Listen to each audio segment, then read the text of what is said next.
Mau di depan ini.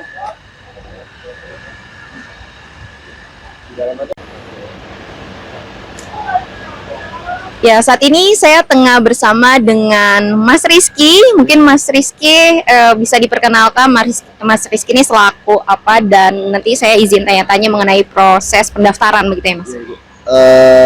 Saya sebagai penanggung jawab di posko ini, jadi kita udah mulai pendaftaran itu untuk Motis Nataru ini dari tanggal 1 Desember Ibu.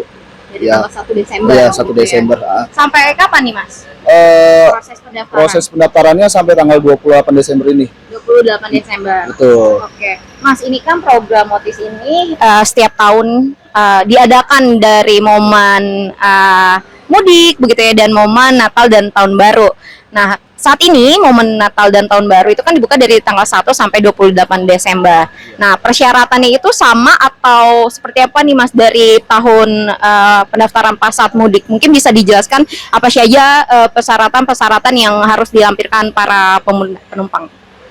Kalau persyaratannya itu sama ya Ibu, kayak pada saat Motis Lebaran.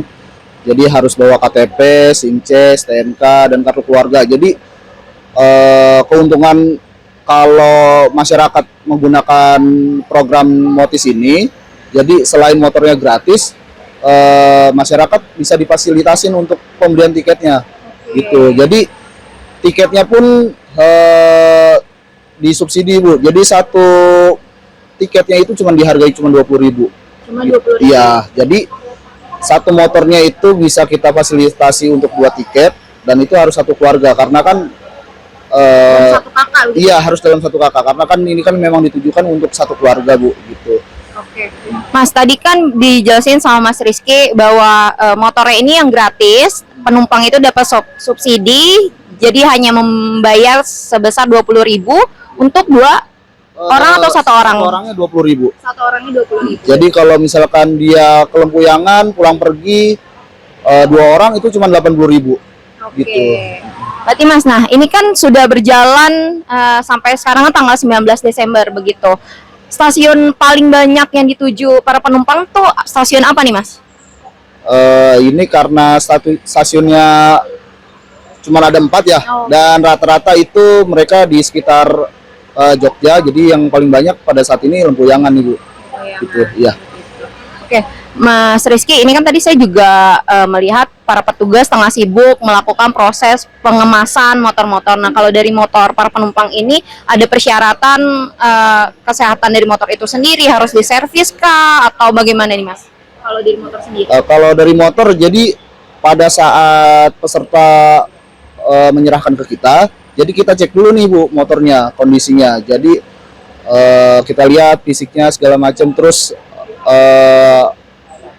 nggak boleh ada modifikasi gitu. Jadi dan standarnya pun juga harus pakai standar yang tengah gitu, karena kan nanti kan motornya kita angkut ke dalam kereta ya gitu. Nah, untuk Motis Nataru ini satu rangkaian kereta bareng sama motornya juga. Jadi ketika nanti pesertanya itu turun di stasiun tujuan, peserta bisa langsung mengambil motornya itu. Jadi ketika sudah sampai, tinggal tunggu bongkar muat, sudah bisa langsung diambil motornya. Oke, jadi praktis banget ya Mas. Ya, sampai tujuan motornya pun sudah ada. Begitu. Mas, tapi kalau yang kita lihat para pendaftar ini udah bisa ikut nanti berangkat ke stasiun tujuan masing-masing sampai dengan motor itu mulai tanggal berapa nih Mas? Untuk tanggal pelaksanaannya kita mulai dari tanggal 20 sampai tanggal 29. 20 sampai 29. Iya. Jadi kalau misalkan pendaftaran ini Sobat WK dari tanggal 1 sampai 28 Desember, dan mulai adanya pengangkutan orang maupun kendaraan itu sendiri dari tanggal 20 Desember sampai 29 Desember. Baik Mas Rizky, terima kasih banyak atas waktu luangnya. Semoga program Motis juga makin banyak para penumpang yang ikut turut mendaftar dan diberi kelancaran.